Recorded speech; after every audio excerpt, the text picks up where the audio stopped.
Thank you very much, everybody.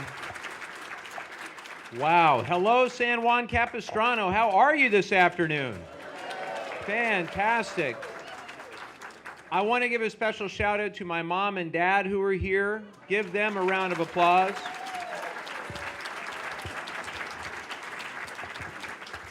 I want to thank all the volunteers. Ellen, thank you so much for putting together another amazing monthly town hall. And for all the volunteers, if you volunteered as part of this event, can you raise your hand and can we give them a big round of applause? Thank you so much for the work that you did. Thank you so much. Ron here volunteered, and it's his birthday. We have to say happy birthday to Ron on the way out. I'm also very grateful that this is our first town hall in Orange County. And you can applaud for Orange County. I grew up in South Orange County, and my wife and I and our children and my parents were all very happy residents of San Juan Capistrano. I want to introduce a couple of the members of the City Council who are here. My friend Sergio Farias is here. Please say hi to Sergio. I see John Taylor. Say hi to John. Thank you for being here, John. Troy Bourne is here. Thank you, Troy. I think our friend Derek Reed was going to try to make it as well. Whenever we have these town hall meetings, I'm going to be inviting all the local elected officials from that particular city. Last month we had our kickoff in Oceanside. This month, obviously, in San Juan. My goal is that we'll have a town hall a month in each of our cities all across the district, and then we'll probably do it each year in every city if everything goes as planned. But incredibly grateful. Who else is here? Local elected officials. I know Gila Jones was here somewhere. Oh my goodness. Hi, Gila from the school board here. Thank you for all your good work on behalf of our students. Capistrano Unified School District. Hi, Kathy. Hey, Kathy Ward from San Clemente. Thank you so much for being here, Kathy. And we're going to come to San Clemente one of these days and do a town hall in San Clemente. Who else? Deborah Lewis from Dana Point. Give a round of applause to Deborah, City Council Member Deborah Lewis. So we have three pretty amazing cities in South Orange County, don't we? With San Juan, Dana Point, San Clemente. We also have all of Rancho Mission Viejo in this district, which is growing so quickly. Each of our cities has its own distinctive character. I'm looking forward to meeting with the city manager and the mayors of all of our cities as well. Again, this is not possible without the staff and the volunteers. We've got some amazing staff here as well, and I gave a shout out to Ellen Montanari, but if you're on our staff, could you raise your hand? I see our campaign manager, Adam Berkowitz, our political director, Hunter Phillips, our field director, Blake Morris, our district director on the official side, Francine Busby, Cindy Gitter, who is our Orange County district office representative. We have an amazing staff. Can you give them all a round of applause as well?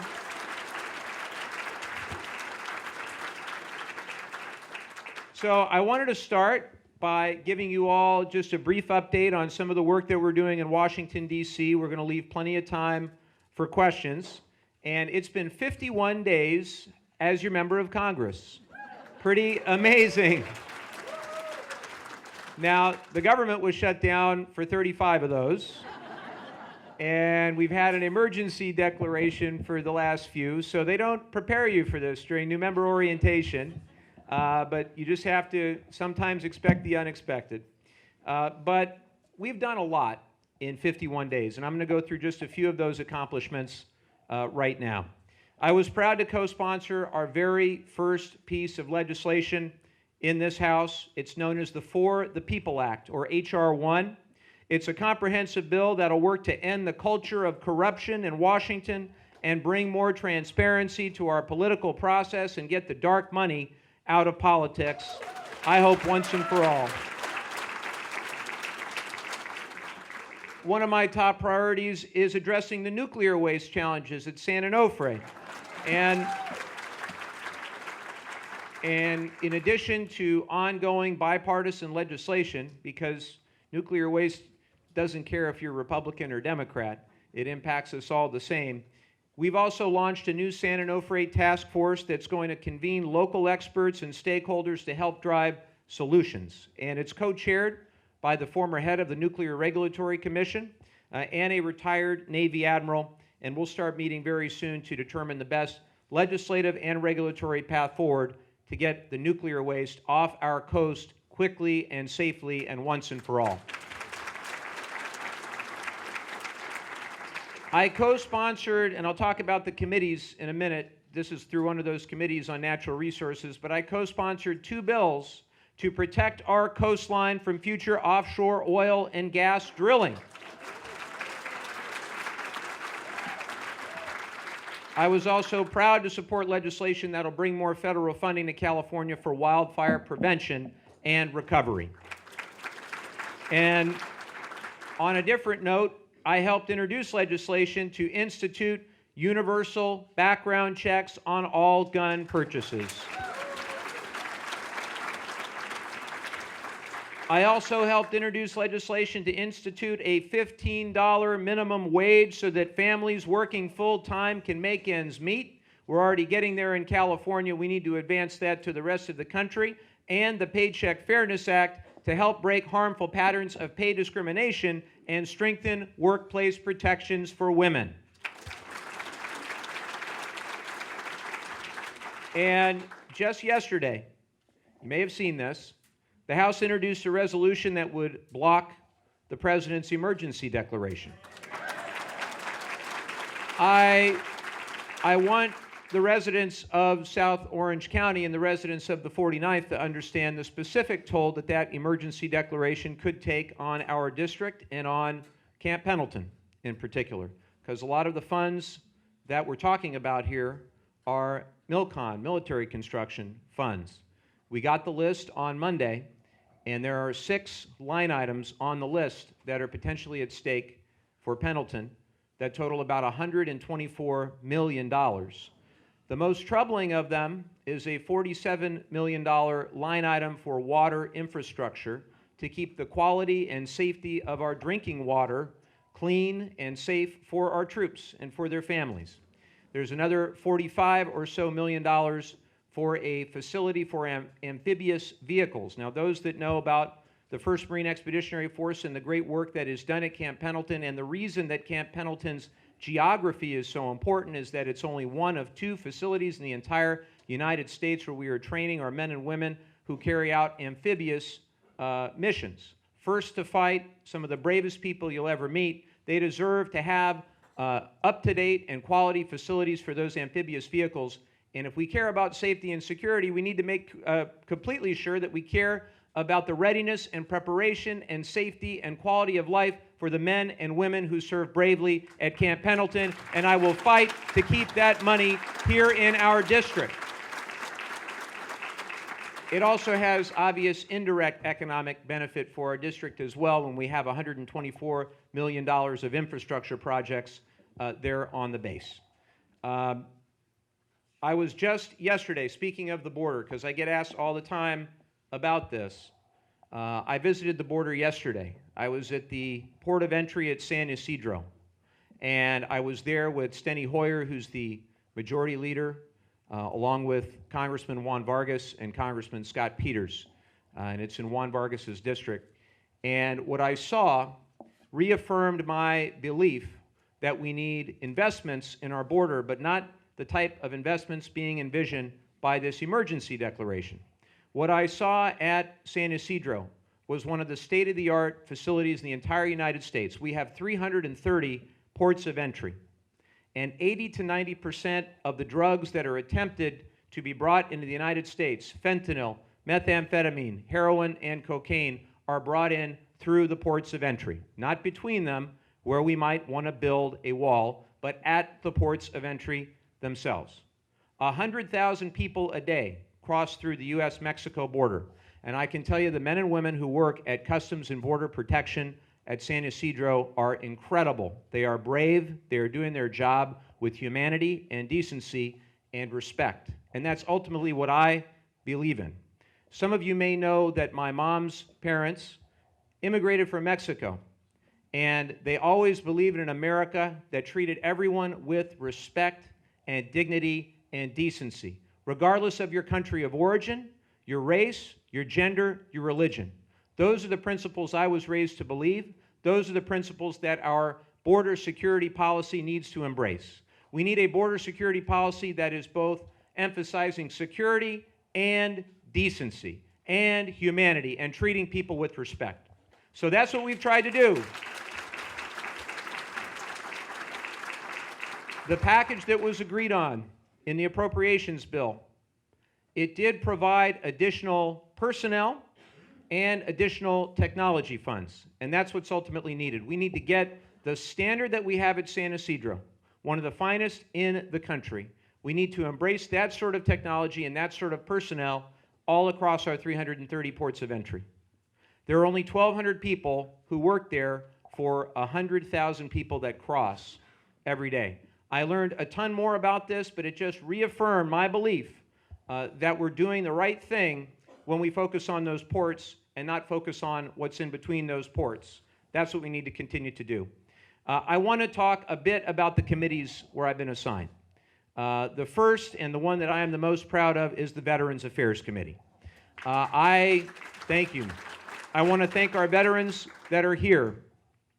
I was assigned not only the Veterans Affairs Committee, but a subcommittee gavel, something that's fairly unusual for a freshman, as the chair of the Veterans Subcommittee on Economic Opportunity that has jurisdiction for housing, homelessness, transition, in the GI Bill.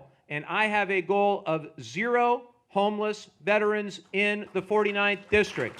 1 homeless veteran is one too many. It's not going to happen overnight, but there are so many great organizations out there. I was recently at the North County Veterans Stand Down. And if you haven't heard of that organization, you should check it out. It's in North County, San Diego. They serviced about 200 veterans who are either on the brink of homelessness or who are, in fact, homeless. I am learning every day from them. What are the challenges that they face as they try to transition from their career of service into the workforce? What are their challenges with education? What are their challenges with housing, cash voucher program?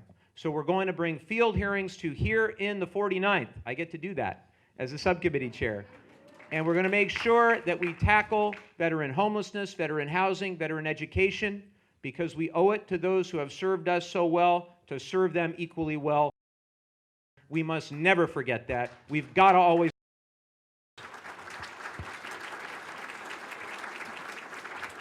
Now, the good news is that that work is largely bipartisan.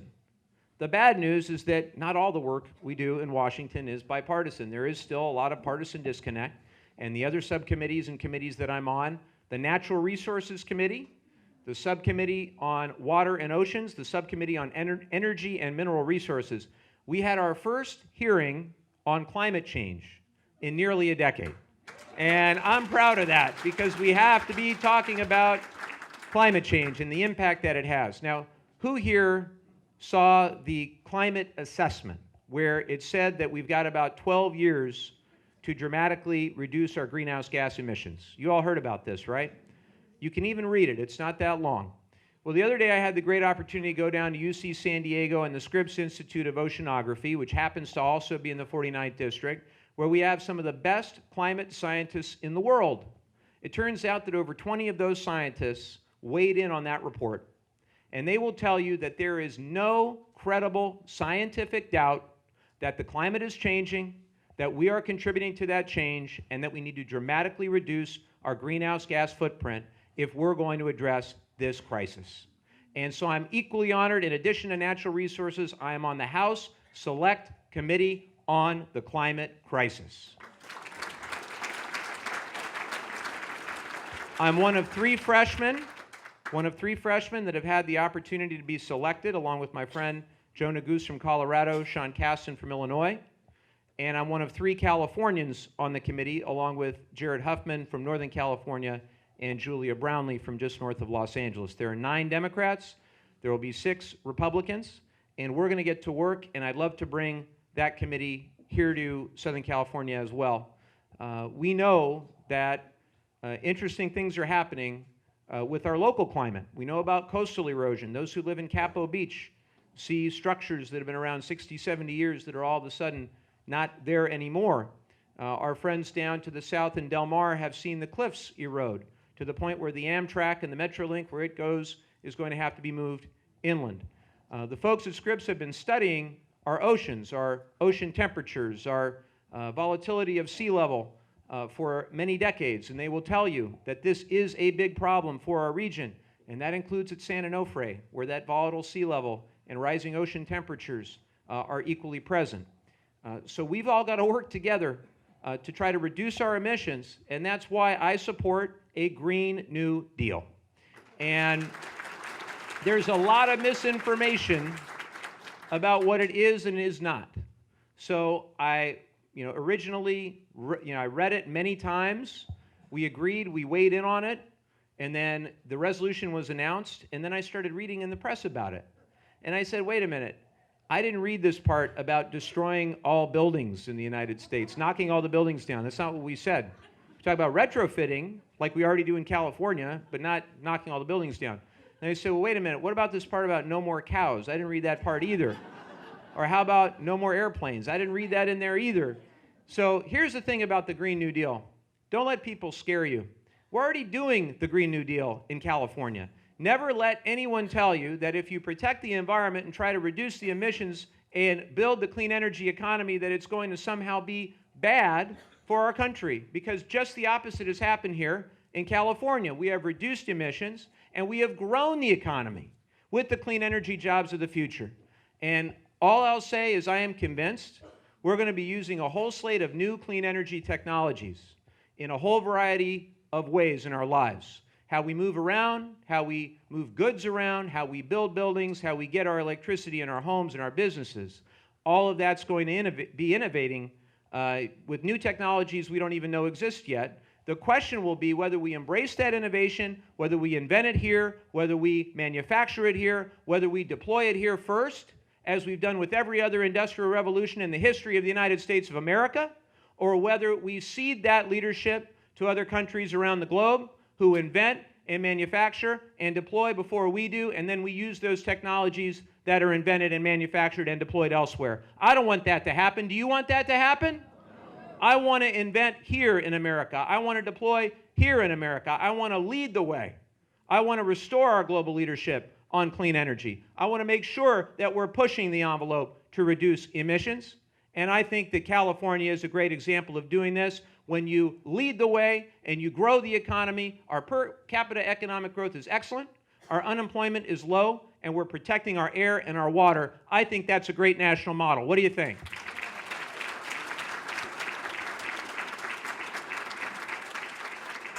So now on to the part that I really am excited about, which is the part to hear from you. Because I've said time and again that it might be my name on the door, but it's your office. I mean that. The House of Representatives is the people's house. And ultimately, I'm only able to take information back to Washington, D.C. that you supply to me. And I take that back with me, and we talk about it amongst our peers. We're all having town halls. I believe that more information is good. I intended to run and serve with an open door and an open mind. So I hope you visit us, not just here, but I hope you visit our offices. I hope you engage with our staff. We are here to serve this community. And with that, let me just go through a quick ground rule, few of the ground rules for the Q&A. If you wanted to ask a question, you've submitted a ticket, I believe, and we'll be drawing the tickets at random. And if you're called, please go up to the microphone. Now, where's the microphone? I should know this. Right up there. Everybody say hi. There you go. And by giving, when you go up there, if you could give the name, your name, and the city in which you live, just so we know who you are. And then I would ask you to hold to one question or comment. So, try not to go on and on if you can help it. And I'm sticking around. I'm not going anywhere, so we can talk more later if you'd like. And each of you are going to get 60 seconds. Is that right? 60 seconds to ask your question or make a statement. I'll try to respond within 3 minutes, but please give me a little leeway to take extra time for the tough questions. Thank you. And my staff is going to keep time on their phone, and an audible sound will go off when we've hit our time limit. What is there, like a buzzer? No? A gong? A chime. A chime. And this is going to help ensure that I get to as many questions as I can. When it's time to wrap up the town hall, I'll deliver some brief closing remarks. And obviously, if you don't get the opportunity to ask your question, or if you're not satisfied with the answer, I encourage you to come speak with us, obviously after, or call our office or visit our website. All the information you need, someone here will be happy to provide with you. So with that, I would like to turn it over to Ellen, and I believe you may have the first question. No, I don't have the first question. You don't have the first question. You're going to read the first number. Of course not. I can talk to you whenever I want to.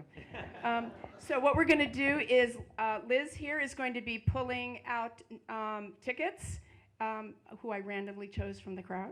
And we're going to start with the first 3 people. So come on up here, and then after each question, we'll call up one more. Okay? So the first person is 6. I feel like I'm giving out raffle. I know. And you win the gold Cadillac. Okay. I think everyone is 672, so I'll just read the last 3 numbers. Does everyone have 672 as their first 3 numbers? Who said no? No.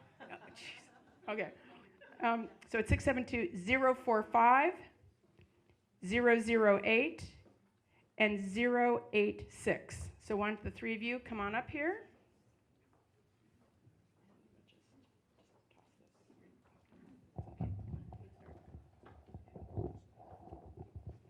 Hi, my name is Kelly, and Hi, Kelly. How are you? Good, thank you. And I'm from Ladera Ranch. Terrific. And this is kind of hard for me to talk about, but my son is 16 years old, and he is an alcoholic and a drug addict. As you know, that there is a stigma around drug use and substance abuse. We spend a lot of money on the war of drugs, and it's failing. And I was wondering, with folks that are wanting to legalize marijuana in this country, what are you planning to do with the other representatives in ensuring that especially our youth, are educated, have treatment, have insurance that covers that long-term treatment for them? Well, I'm incredibly grateful that you were willing to share that. I'm sorry to hear about your son. I was actually here in this room I believe about 6 months ago with a group called the Green Ribbon Club. Students that were talking about destigmatizing all sorts of things, but particularly substance use and abuse is a huge problem. One of the big concerns that I have is only about 10% of people who are addicted to substances are getting the treatment that they need. And we stigmatize treatment. But we cannot do that in an environment where it's so pervasive. We have a variety of issues here to unpack. One of them is around health insurance. Obviously, we need to do all we can to cover those who are addicted to substances and to make sure that they get the treatment that they need. In this community, in particular, we have an issue with residential recovery facilities, also known as sober living homes. And actually, I have a multi-point outline that I put out there as a candidate on what we need to do. And what it really is balancing the Fair Housing Act and the Americans with Disabilities Act, each of which are obviously well-intentioned, with the residential character and the safety of our neighborhoods. So, there are first of all, things like medication-assisted treatment, we do need to support, but we also need to make sure that we're regulating and getting the bad actors out and ensuring that those that are in the addiction recovery business in our communities are doing things in a transparent and accountable manner. So, what we're trying to do, it's one of those things, another thing that should be bipartisan as well. What we're trying to do is actually work with those Republicans in states like Florida. In California, we have a lot of Democrats that are interested in it. In Florida, there are both Democrats and Republicans that are interested in it. This is a problem that we need to tackle. There's some proposed legislation that is still in the draft phase, but I'd love to get your input on it. So what I would suggest is, if you'd be so kind as to, you can talk to Francine, our district director, or Cindy, a fellow Ladera Ranch resident, by the way, who runs our Dana Point office. We'd love to, speak with you more about the specific issues that your son may face with regard to his health insurance. What I can tell you is that we've got 25 times the number of sober living homes in our 3 cities than we have the per capita need for them. And so a lot of you, in fact, there are some of you that are here that have talked to me specifically about this issue. And if you'll indulge me for 1 second, I told you I could go on and on. I actually do have the basic outline of what I would do with regard to sober living homes. So very briefly, I believe that Congress must work with state and local stakeholders to assure addiction treatment is ethical, responsible, and respectful of local and residential communities. Recovery businesses should be expected to act as good neighbors, operating in a safe, transparent, legal, and humane manner. Unscrupulous owners should not be permitted to abuse the intent of the Fair Housing Act in order to circumnavigate the proper zoning and regulatory authority of a municipality. And I'll advocate for federal legislation to clarify the appropriate state and local roles in ensuring that residential recovery facilities are properly licensed to operate for the safety and benefit of residents. This includes reasonable protections for residents and communities from those who have prior convictions for assault, domestic violence, or active restraining orders. I'll seek to allow local jurisdiction. Oh, I got cut off by myself. Okay, we'll talk more about it. Just know I care, and we've got legislation that we're going to work on, and we're going to do all we can to solve this problem for our community. Thank you for the question. See, you think they have the buzzer for them, but they don't. They have it for me. That's the... If the how next that number works. is 053, could please come in line to my right?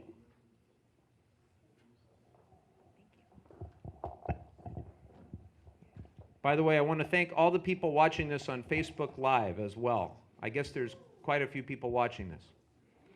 Good afternoon, Mike. This is Dennis from Dana Point. Hi, Dennis. How are you? Well, thank you. Thanks for the town hall. Appreciate the opportunity to chat with you, and I wanted to make a comment. I also appreciate the emails that you send us on a regular basis to let us know what you're doing. My comment is that each one of those emails follows with a donate button. I would feel a whole lot better about that donate button if you told us what you were looking for money for, why you need it now. Sure. Thank you. Well, here's the thing. I don't take corporate PAC money. So our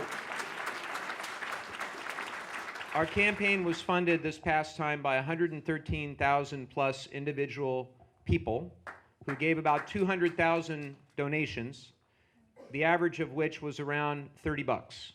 And I'm running against people who are sometimes funded by big special interest corporations and the rest. And so we rely on $10, $20 donations. And that's how we were able to stay competitive. I was running in the primary, and I'll get to the second part of your question about what we spend the money on. I'll be happy to. We were running against some people that were self-funded. We were running against some people that were backed by special interests. So what do we spend the money on?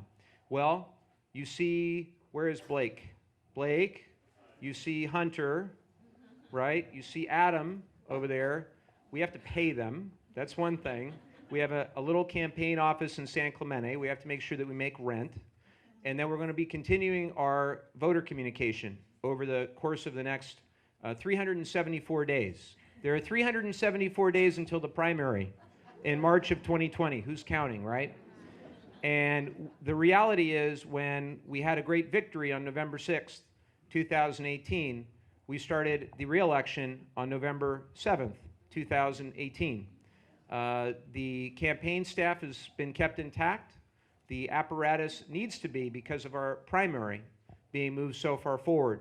We're going to continue with that mass communication, that field program, knocking on doors, making calls, making sure that people attend our town hall meetings as well. And I'm really happy that there are a lot of new faces, that people that I haven't met before, maybe who are, historically not one to attend a town hall meeting. How many people is this their first town hall meeting they've ever attended? That's incredible. Give yourself a round of applause. So we have to communicate with them and with everybody in each of our 10 cities to make sure that they show up. At some point, we'll begin what they call mass communication. So that means mail in your mailbox. It means digital advertising. And it means ultimately things like television. but we're not quite there yet.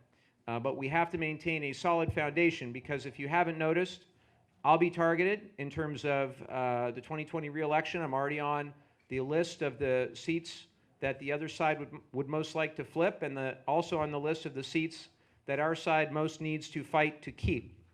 So that's why we need to raise that money, and that's all I have to say. Thank you. Thank you, sir.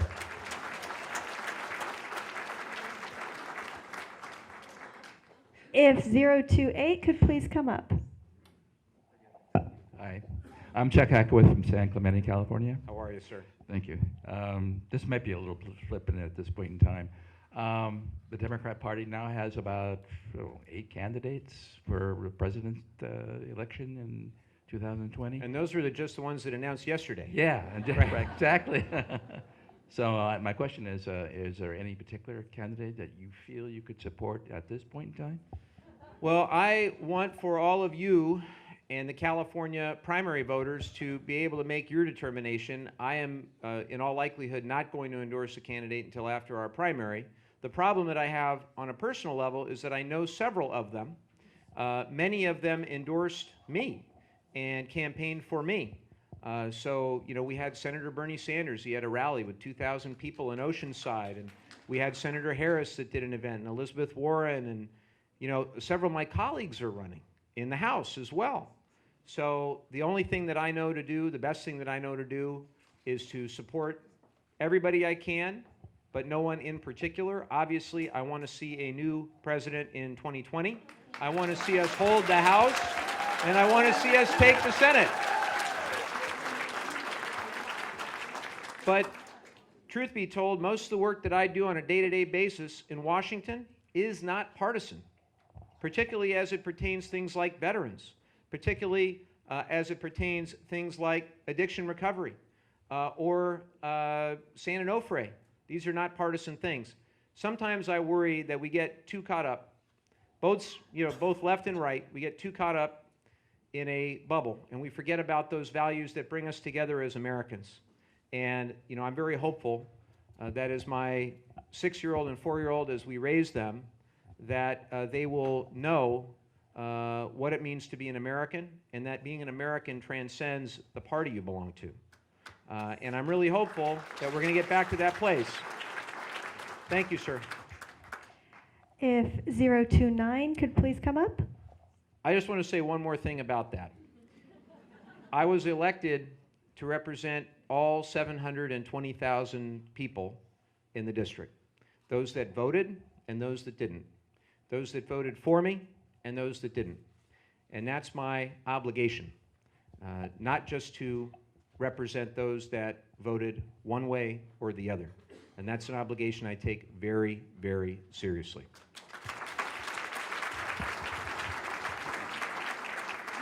Thank you very much, Mike. My name's Cody Martin. I live here in San Juan Capistrano. I'm Hi, a Cody. college student at Saddleback. Excellent. The question I had actually kind of just relates to what you said. As you know, in our district, over 100,000 residents voted for President Trump, and I was just wondering what you will do to represent those individuals as well. Thank you, Cody, and thank you, Saddleback College, for being an exceptional school, and I hope to get there very soon.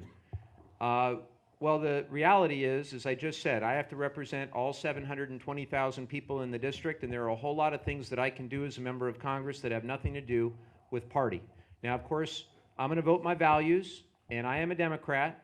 I also am going to vote the concerns and issues of our district, and I'm going to emphasize the things in our district. So San Onofre is a great example. We formed a task force, the 2 co-chairs of it, one's a Democrat, one's definitely not a Democrat, and we're all working together on the same issue because we care. Just the same with our veterans issues. To the extent that we need housing and opportunity for our veterans, I don't care what political party they belong to. So it's all a matter of prioritization, and there's only so many hours in the day. We ought to focus on those things that can bring us together and try to build more bridges with one another.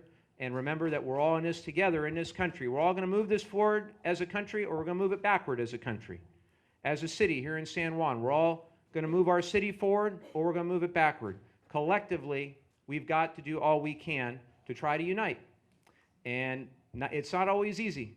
When I get on the plane from here and I land in Washington, D.C., it's immediately more partisan. Immediately. Then I go to the Capitol in the morning and I see some friends on the other side of the aisle, and we're all in this together, and then we get onto the floor of the House and they're on one side and we're on the other, or we go into the committee and we're on one side and they're on the other, and it becomes more partisan as the day goes on. I wish that weren't the case. I wish I could fix it. I'm one of 435 in the House. It is a deeply polarized time in our country. That starts from the top, but it comes all the way down to each and every one of us to treat each other with respect and dignity and decency. The good old-fashioned golden rule, that's what I try to teach, and my wife tries to teach our two kids, and I hope that we can embrace one another as we all try to fix the problems that our community faces and have the best quality of life that we can have here in South Orange County. Thank you for the question.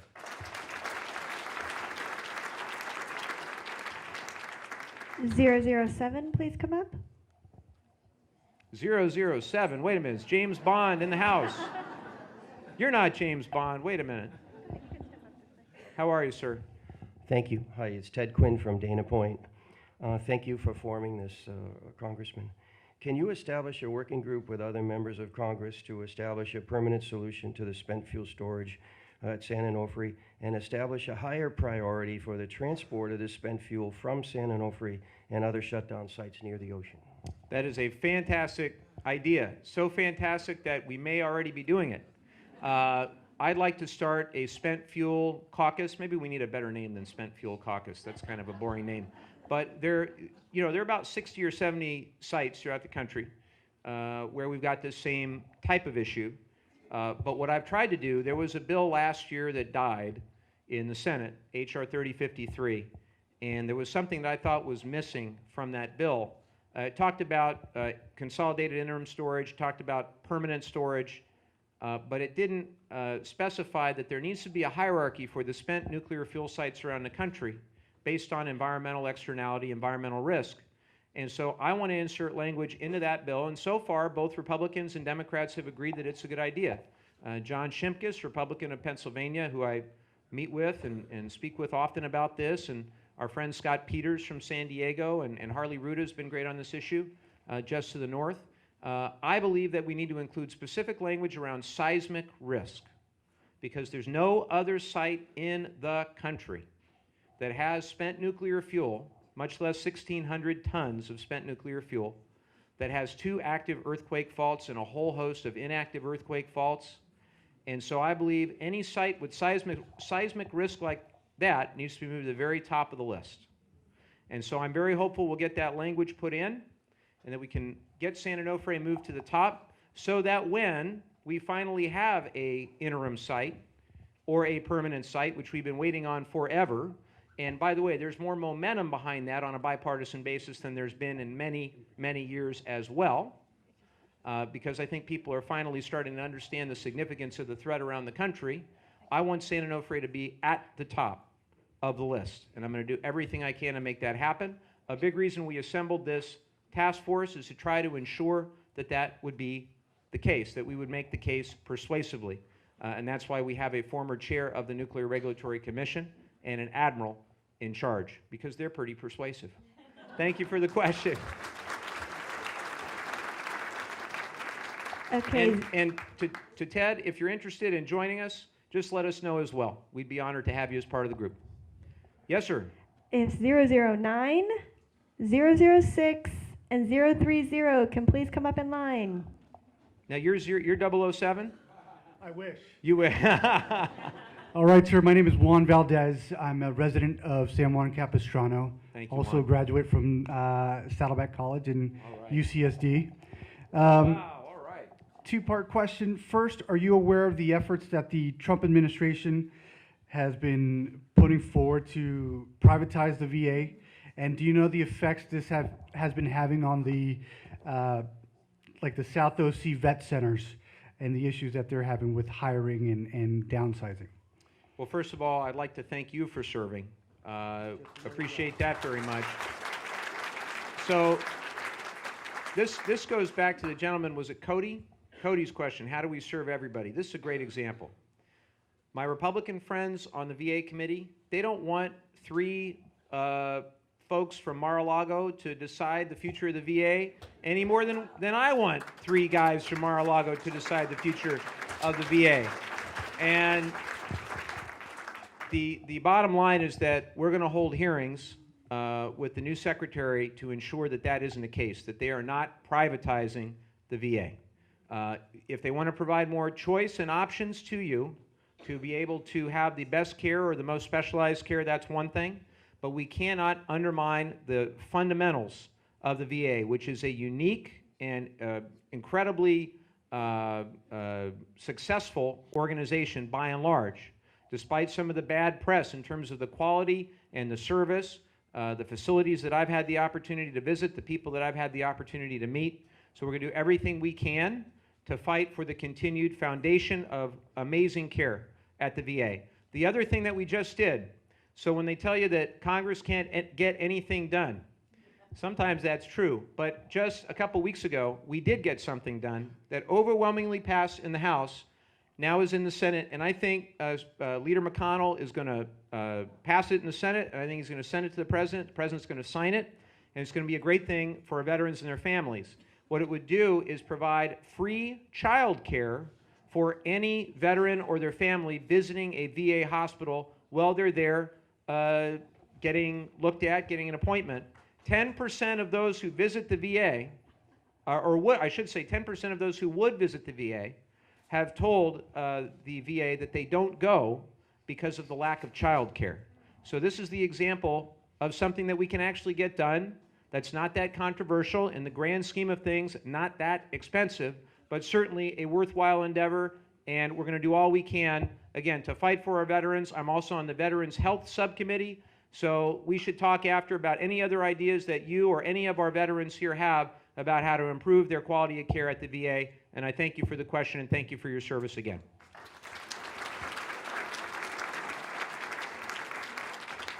#089, please come up in line.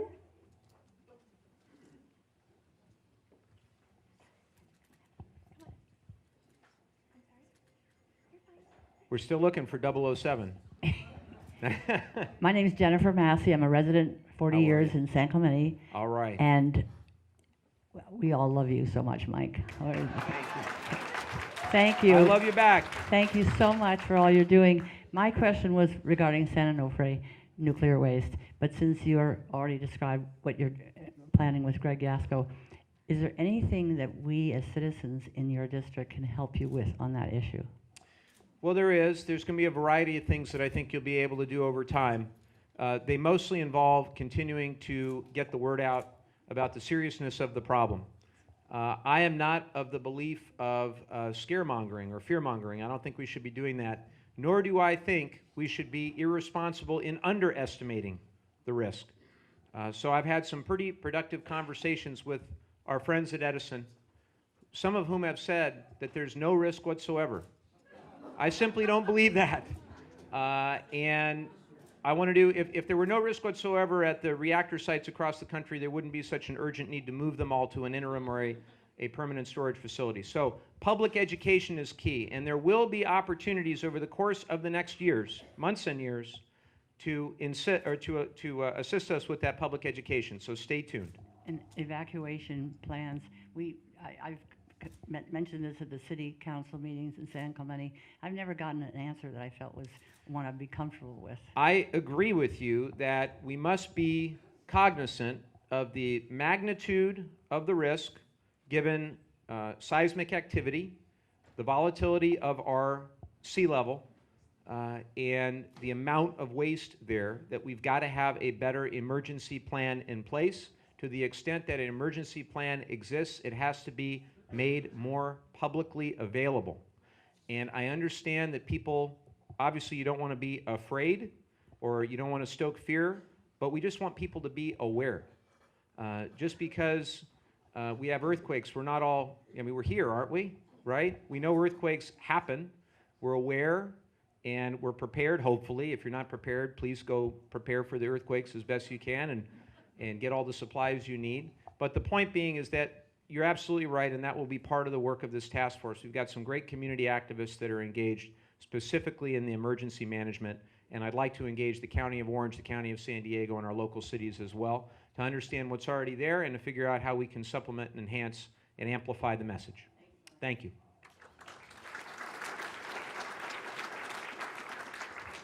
#082, please come up in line. Welcome home. Glad Thank you. to see you. I'm Patrick Moore from Rancho Mission Viejo, so I've only lived Thank there you. 3 years. All right. Do you foresee any bipartisan effort to enact any meaningful healthcare reform legislation during this Congress? I do. I think where we're going to focus the bipartisan efforts are around prescription drug pricing, because there's no reason that exorbitant prescription drug prices shouldn't be completely bipartisan in nature, to reduce those exorbitant prescription drug prices. There are different approaches to healthcare, obviously. I stand for Medicare for all. And I'll tell you why. I'll tell you why. We're not going to get there overnight, but we've got to aspire to provide quality and affordable health care to everyone in this country. I believe it is our moral obligation to do so. And regardless of whether I were to support merely stabilizing the ACA, which I think is a good idea, or a public option, which I think is a good idea, or allowing people to buy into Medicare earlier, which I think is a good idea as well, from a political standpoint, I'm going to get the same amount of grief for any of those positions. That's also how I feel about things like the Green New Deal, by the way. If I support one more electric car, I'm, way out on the left. Well, we just want reasonable solutions for people. We want quality and affordable health care. So where I think we can start is with the high cost of prescription drugs and trying to use whatever negotiating power we've got to drive those costs down. I think it's something that the Republicans that I have spoken with, at least behind closed doors off in the hallway, want to see happen as well, because they're feeling it in their districts, their communities, just like we are in ours. So I'm very hopeful that we can get there. It's one of those bipartisan areas that I think we ought to have a lot of momentum in the next 2 years if we're focused on solutions rather than just hiding behind partisan talking points. Another area like that is infrastructure. We need a federal infrastructure bill, and another ought to be comprehensive immigration reform. We were getting there. Remember the Gang of Eight, McCain, Kennedy? We were going down that road. It seems as though we're further away from that than we've been in quite some time. But I'm very hopeful we can get back to the negotiating table and actually do the work of the legislative branch. That's the other thing. We've got to stand up for Article 1 of the Constitution, which says that the legislative branch actually is supposed to do its job. It has the power of the purse to appropriate funds. We can't shut the government down every time we have a partisan disagreement, nor can we declare a national emergency every time we have a partisan disagreement.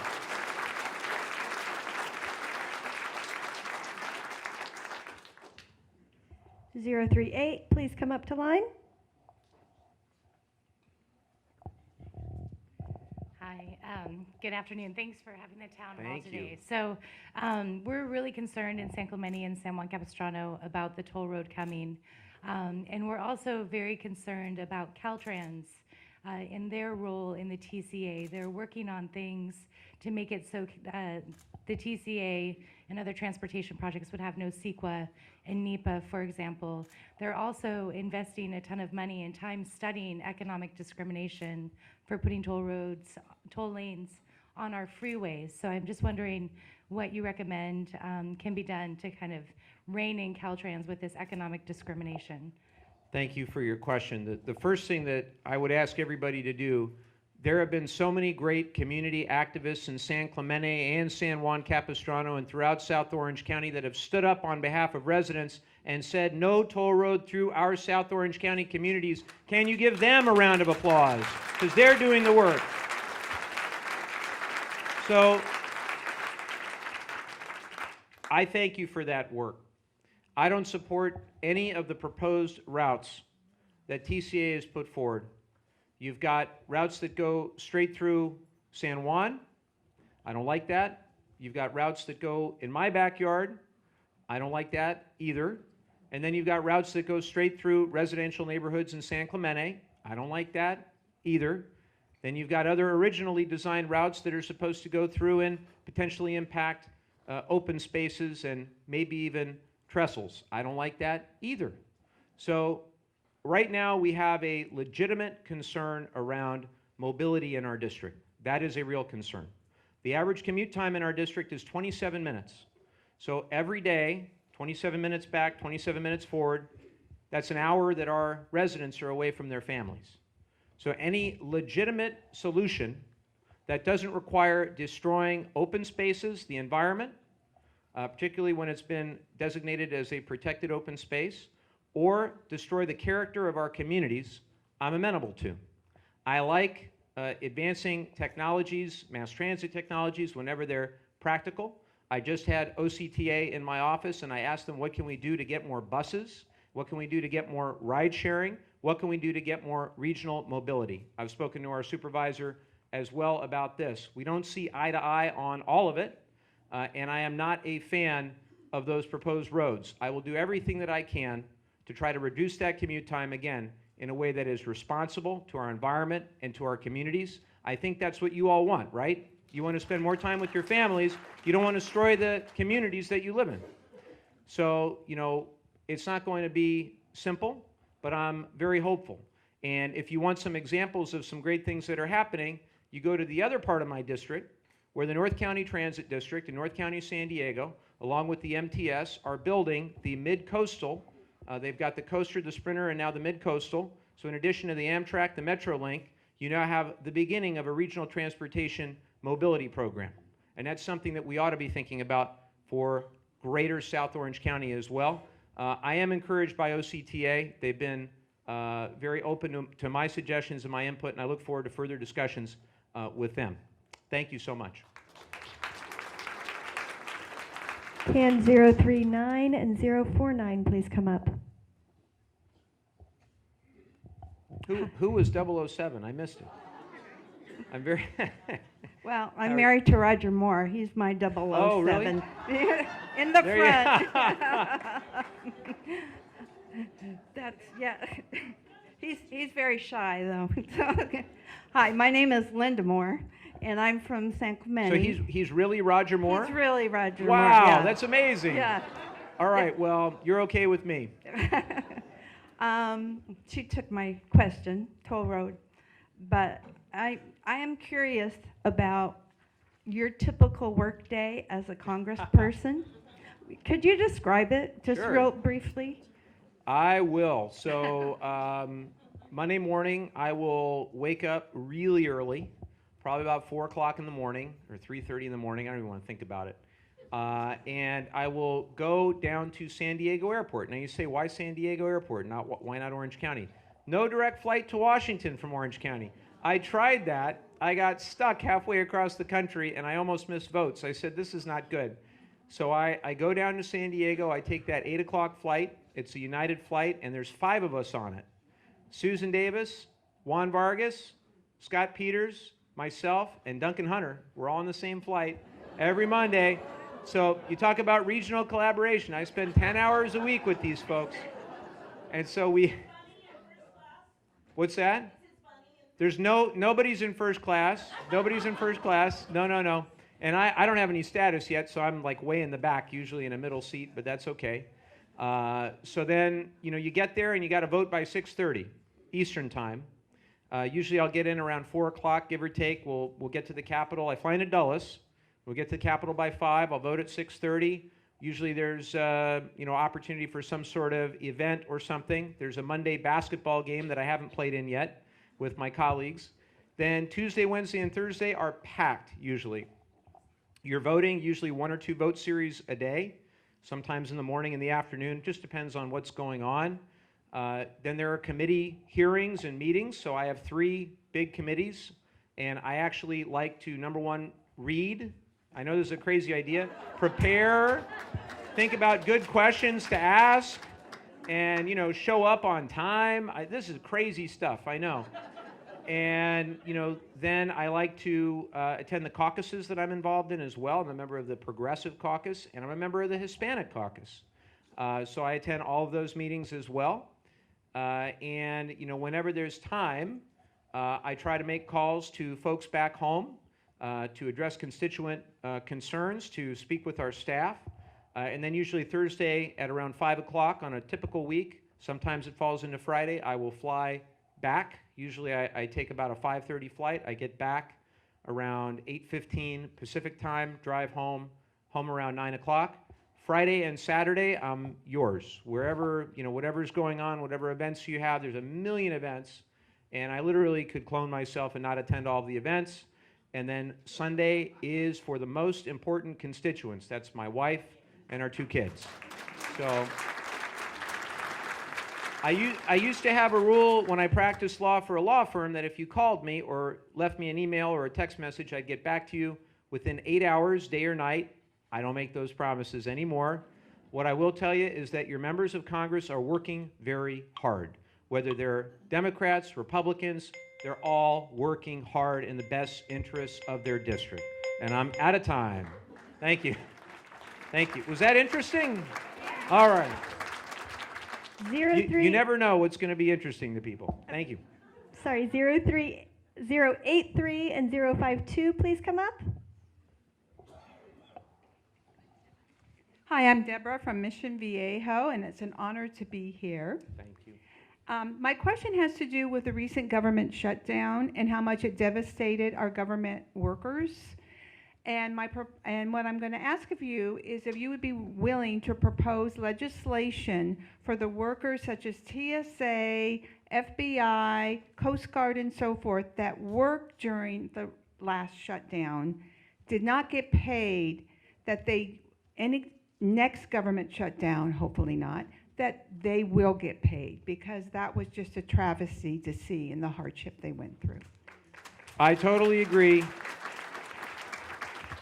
So you're absolutely spot on, and already did, and co-sponsored legislation, and I hope we pass it. It's another one that the House will pass. It's going to get to the Senate, and we'll see what happens with Leader McConnell.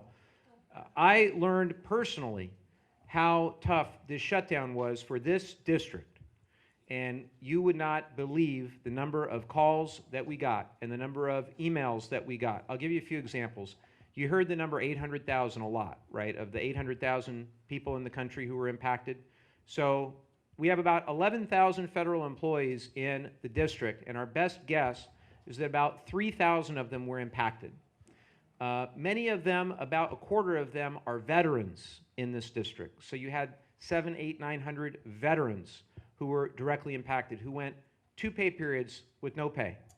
Then you have contractors who aren't going to get back pay, which I think is wrong. I think contractors should get back pay as well. So there's also legislation that we've co-sponsored in that regard. Now, the stories that I heard were outrageous. First of all, the Coast Guard. Really? We're not going to pay the Coast Guard? So the Coast Guard is separate from the rest of the Department of Defense. But it's not optional to pay the Coast Guard, particularly if we care about drugs coming into the country or the security of our country. The Coast Guard plays an indispensable role. The TSA at our airports, they do an amazing job, and they should be paid in full, and we should never allow them to go without pay. How about our air traffic controllers? So you may not know that we have a large TRACON, a large regional air traffic controller hub in San Diego. It actually serves most of the western United States. And we were about 3 or 4 days away from a lot of them not coming into work. And it just started where you saw LaGuardia, having trouble, and you saw some of the East Coast. We were about a day or 2 away from the West Coast having trouble as well. I spoke to a air traffic controller who lives in the district, who was not sleeping very well at night, which is kind of scary in and of itself, because we want our air traffic controllers very alert. They basically asked them, "Are you okay to do the job? Are you alert?" And he would say yes. And hopefully he was being honest about that. But he had to go take another job driving Lyft on the side. This should not be happening. And we must not shut the government down every time we disagree, because guess what? We're going to disagree a lot. In the history of our country, we've had divided government quite a bit. It seems to be a recurring theme in our politics. And just because we've got one party as president, one party in Congress, and we disagree, when we disagree, we can't shut the government down. So my great hope is that this never happens again, and I'm grateful for everybody who stood with us and stood firm as we said no more shutdowns.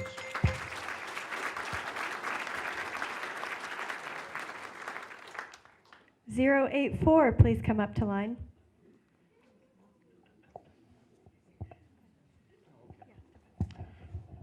Hi, I'm Dave from San Juan Capistrano. I may be the only Republican who voted for you.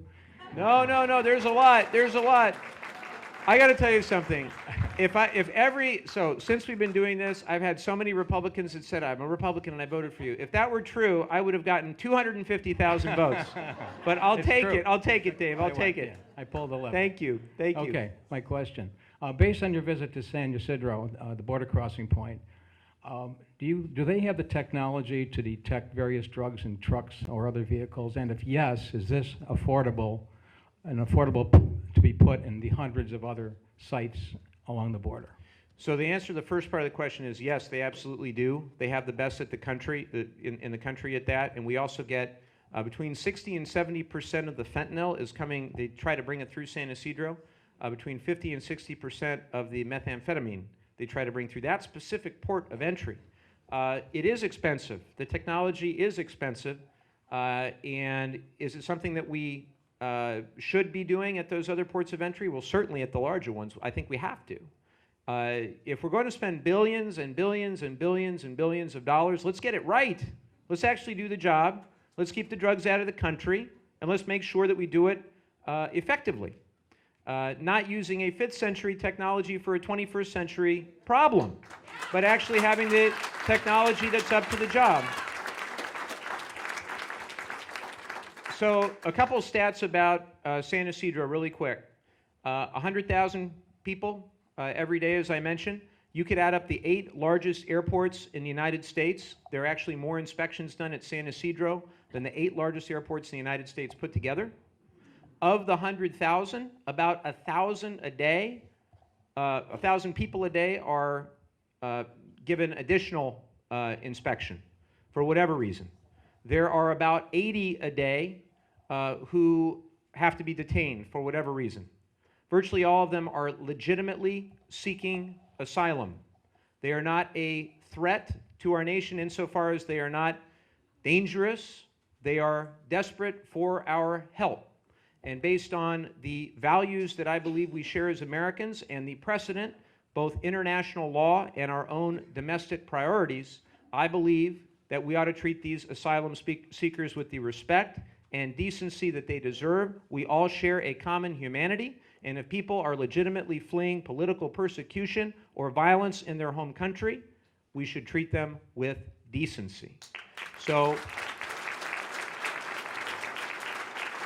what I also saw, and I give great credit to the CBP folks who were there, they let us all see whatever we asked to see. There was nothing hidden from us. We saw what people were fed. We saw where people were staying. And basically what happens there, I'll go really quick, I promise, is that they come and they're interviewed about their asylum case.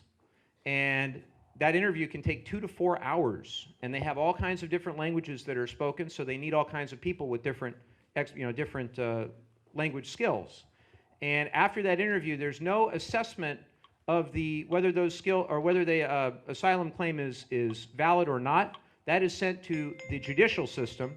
Last thing I'll say is we need more judges to process these cases so that people aren't detained for 3 days, so that they get out of there a lot more quickly. And for those who are actually committing crimes, then we need to take care of them as well. And guess what? We are. If people are dangerous or gang members or felons, they're gone, and they should be. But if people are trying to do the right thing by their families and they're trying to avoid persecution or violence, we need to do right by them. Thank you. Thank you very much. Hi, Nanette's from Carlsbad. Hi. Oh, Hi. you came up from Carlsbad. Well, yeah. We would have come to you, I promise. I missed it.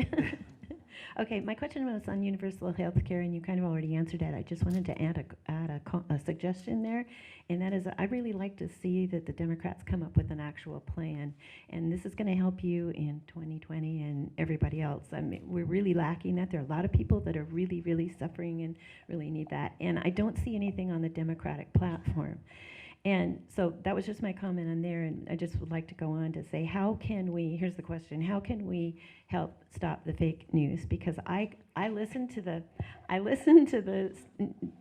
news stations, the mainstream media, and I call them and I write them, and I'm just one person and they don't listen. I actually called and emailed you a week ago on something, but you brought that up. So can we get something going? I'd be happy to volunteer. You know, I'm already doing it, but can we get some more support there? Because, yeah. So to your first question, we're going to have legislation that's going to be introduced probably Wednesday of this week, so stay tuned. A lot of people have been working on it for several months, actually, so stay tuned for Wednesday's announcement. And if you don't hear it, well, you'll hear it. I guarantee you'll hear it. This is the Pramila Jayapal from Seattle, Washington. The new version of HR 676 would be the Medicare for All bill.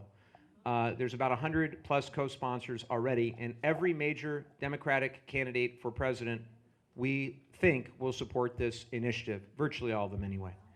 Now, in terms of the media, so I am a believer that the enemy is not the media, that we have to protect the freedom of the press. It is really important for the functioning of any democracy that we have a free and fair press, that we have investigative journalism, that we treat media respectfully. I do think that the media sometimes gets very hyper-partisan, and I don't think that's right. But we have to treat reporters and journalists with respect, and I always have and will try to do that. I also would recommend that everybody gets a wide variety of news from a wide variety of sources, and then you can exercise, this is a crazy thought, but exercise your own best judgment about what's right and wrong, and if you, the more input you get, the better output. Now, social media is a very fascinating thing, and all the studies that I've read on this suggest that we're getting more news than ever on our Facebook feed or on our Twitter feed or whatever it may be. So we're more informed, but we're also more partisan. And ultimately, that's not good for the soul of our country. We've got to get out of those bubbles that we're in on social media, and I'm guilty of it myself. If you have an Apple device, you know they have the screen time app that they now have that pops up every week, and it says how many hours you've been on the screen. And that's a reminder, because I'm on a plane 10 hours a week, don't forget. That's a reminder to me, less screen time. There are these amazing things called books. They actually have more context. They have more history. So if anybody ever comes out to Washington, I'd love for you to be our guest at the Library of Congress. Because, now where are Sharon and Frank Jacobs? They're around here somewhere, way in the back. So they now know something, which is that any of you can go to the Library of Congress and get a library card. It's your library. Those books, those centuries of history, it's your library. So come out to Washington, get a library card, and get off social media for a little while, and we'll all feel better. That sound good? Thank you for the question. Thank you.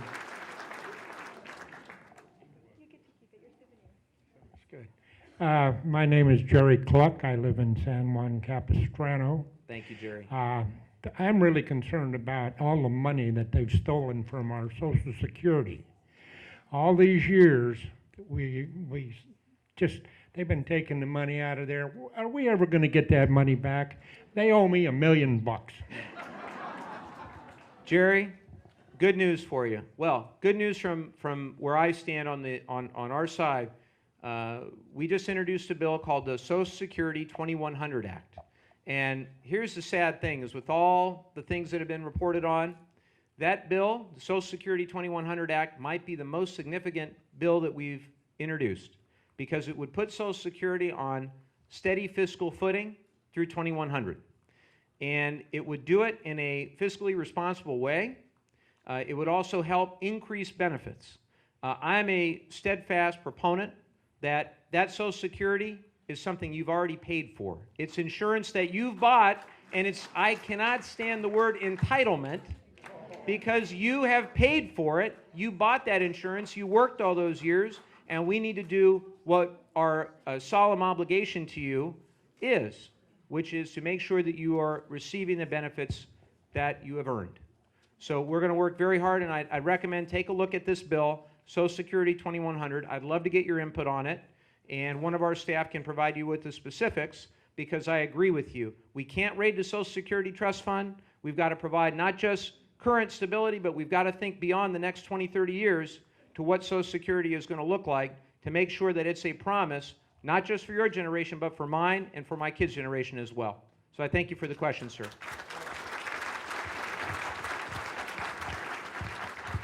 Congressman, this is your last question.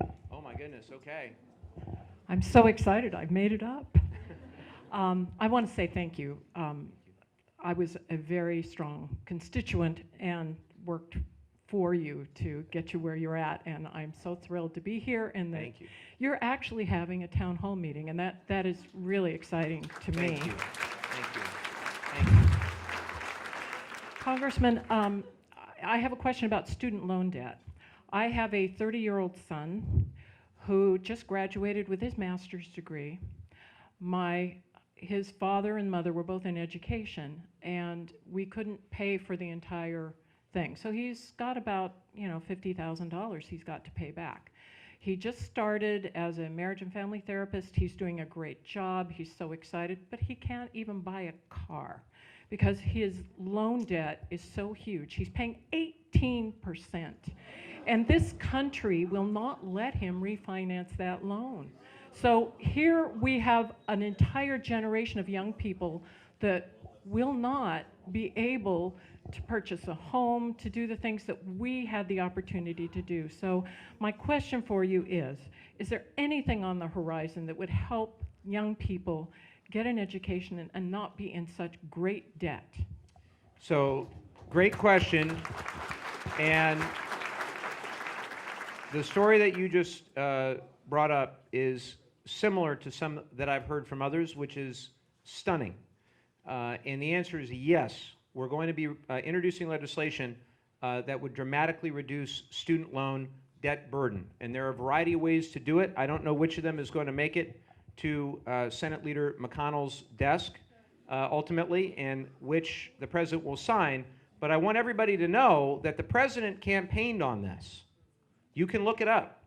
The president campaigned that he would reduce student loan debt burden to no more than 12.5% of annual income. You can look that up. So both Democrats and Republicans believe this is a problem. It's $1.5 trillion bubble that is waiting to burst. And if we don't solve the student loan debt problem in our country, it will be the next mortgage meltdown. What I believe is something called the College for All Act is extremely important, where if you can qualify to get into a 4-year in-state university or to a community college or vocational school, you ought to be able to do it below, if your family earns below a certain income, free of charge. And even if you are not able to qualify for free of charge, you ought to be able to do it without student loan debt up to your eyeballs once you graduate. And even worse is what they have now, the Parent Plus loans. So the Parent Plus loans, many of them are much higher interest rates. I spoke to a mother the other week whose son went 3 years to college, decided didn't want to go to college anymore, dropped out, $78,000 at 17% interest. As an example, this is not okay. And unfortunately, I don't want to get too partisan about this, but there has been someone at the Department of Education who has been no friend of students or families, and that's Betsy DeVos. And so I think it would be a really good idea if, as part of the oversight responsibility of our House of Representatives and the Education and Labor Committee, specifically the Subcommittee on Higher Education, if there were some hearings with Ms. DeVos, Secretary DeVos, where we could hear about her plan to deal with the student loan debt crisis. And while we're at it, we ought to have a lot of other hearings and exercise oversight again in the House of Representatives. So I'm Looking forward to that. So this ought to be another one where we could work together on some sort of bipartisan solution. I'm an eternal optimist. Thank you for the question. Okay, Mike, before you, I'm sorry, Congressman Levin, it's a little Mike hard for is me. good, too. I know, but I'm supposed to call you the congressman now. Nah, it's okay. Whew. It's kind of hard. I mean, it's kind of cool, right? To be able to actually talk to your member of Congress again. I'm really thrilled about that. Anyway, before he wraps up with some comments, a couple of things I want to ask you to do. If you had a card on your seat, it had a question on it. That's an eval.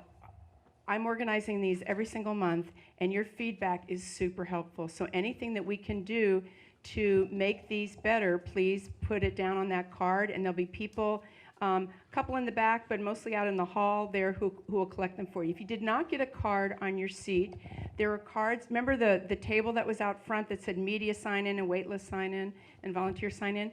If back there on that table there are some cards, and there's one question is what can we do in the next town hall to make it even better than this one? So make sure that you answer that question. We would like that feedback very much. And before the congressman finishes up, I want to thank all of you all for coming and listening and participating in government. I grew up in DC, and I had government every day of my life, and when I moved out west, it was virtually nothing. So part of our goal here with the congressman is to bring the government to you as citizens of District 49. And I also want to say thank you to all the people who volunteered to do this. There's no way. I tried to do it in January without volunteers. We weren't allowed to have volunteers in January. This time we're allowed to have volunteers. So thank you to all of you who made my job so much easier. Can we give Ellen and all the people that made this event a success today a big round of applause? I'm incredibly grateful. I hope that you learned something. I hope that you realize that our office really is your office, and I mean that sincerely. And if you have questions or concerns, you take me up on that. You come and you see us. We have an office in Dana Point. It's actually open. There's somebody who actually works there. Thank you, Cindy. And we're going to have more people there as well. We have our office in Oceanside as well. For those interested in the campaign, our office is in San Clemente. We have our official staff here to help. We have our campaign staff if you're interested in that. But at the end of the day, I hope there are at least a few of you out there who have never been interested in politics before, who obviously a lot of you had never attended a town hall meeting before, but something motivated you to be here today. And if you heard the answer to what you were hoping to hear, that's fantastic, but there's probably a greater than not chance many of you didn't hear. So I encourage you, get involved with our office, connect with one of our staff, and I'm going to keep doing these monthly town hall meetings as long as people think they're a good idea. You'll all let me know when you've had enough town hall meetings, but I'd rather err on the side of having an open door and an open mind and serving our community well. So thank you so much, San Juan Capistrano. Thanks for coming out, and I'll see you all soon. Thank you very much.